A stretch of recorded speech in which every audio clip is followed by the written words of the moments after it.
എല്ലാവർക്കും നമസ്കാരം. സോ വൈനാഗപ്പള്ളി ഇത്രയുള്ള എനർജി വൈനാഗപ്പള്ളി.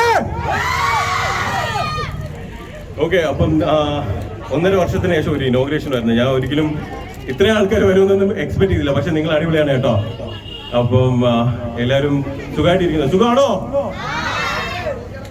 ട്യൂഷൻ കഴിഞ്ഞ് വന്നോ? എത്ര പേരുണ്ട് ട്യൂഷൻ കഴിഞ്ഞ് വന്നവര്? അടിപൊളി അടിപൊളി. അപ്പം സൈഫ പൊട്ടിക്ക് നമ്മുടെ മുബീന്റെ ടീച്ചറിന്റെ പുതിയ സ്ഥാപനമാണ്.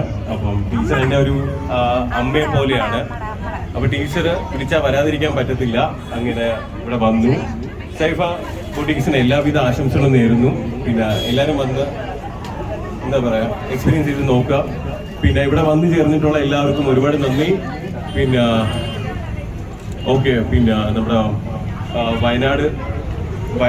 വയനാട്ടിലുള്ള നമ്മുടെ ലാൻഡ് സൈഡിലുണ്ടായിരുന്ന പ്രശ്നങ്ങളെല്ലാം സത്യം പറയാൻ നമ്മൾ DRR ഫാമിലി പുറത്ത് പറഞ്ഞിട്ടില്ല. കാരണം ഒരുപാട് പേരും ഞാൻ ഉൾപ്പെടെ നമ്മുടെ ഫാമിലിയിൽ നിന്ന് എല്ലാവരും ഓരോന്ന് കോൺട്രിബ്യൂട്ട് ചെയ്യുന്നുണ്ടായിരുന്നു, ഓരോ കാര്യങ്ങൾ ചെയ്യുന്നുണ്ടായിരുന്നു. പക്ഷെ പബ്ലിക്കലി നമ്മൾ ഒരു കാര്യം പോസ്റ്റ് ചെയ്തിട്ടില്ല, ഒരു വീഡിയോസോ ഫോട്ടോസോ ഒന്നും പോസ്റ്റ് ചെയ്തിട്ടില്ല. ചെയ്യേണ്ട കാര്യങ്ങളെല്ലാം ഞങ്ങൾ ചെയ്തിട്ടുണ്ട്. സോ അപ്പം ഈ ഒരു അവസരത്തിൽ നമ്മൾ പറയണമെന്നുണ്ടായിരുന്നു. കാരണം ഒരുപാട് പേർക്ക് അതൊരു ഡൗട്ട് ഉണ്ടായിരുന്നു. അപ്പം വണ്ടികളെല്ലാം ഒന്ന് പോട്ടെ. അപ്പം എന്തായാലും നിങ്ങൾ എല്ലാവരും കാണാൻ പറ്റിയതിൽ ഒരുപാട് നന്ദി. അപ്പം വൈനാഗപ്പള്ളി താങ്ക് യു. ഇപ്പൊ വീണ്ടും കാണുന്നവരെ എല്ലാവരും ഹാപ്പി ആയിട്ടിരിക്കുക. Thank you. ബൈ.